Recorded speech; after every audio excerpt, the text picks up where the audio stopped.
Will Ahmadiyyat live forever? No. Everything which begins to rise has always declined. Look at the sun. It rises and declines. So this is a law of nature created by Allah. Everything that rises must find an end. And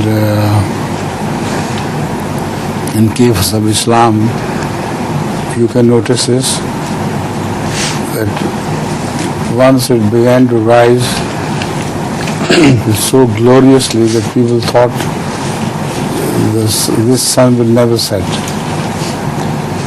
But at the time of Muslim before it, what was the state of Muslims?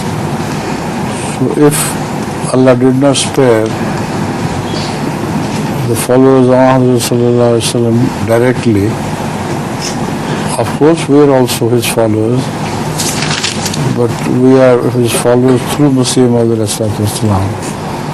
So if he does not spare them, who are directly the followers of Rasulullah, how would Allah be prejudiced against in favor of us? It's impossible. We must die ultimately as Ahmadiyyat.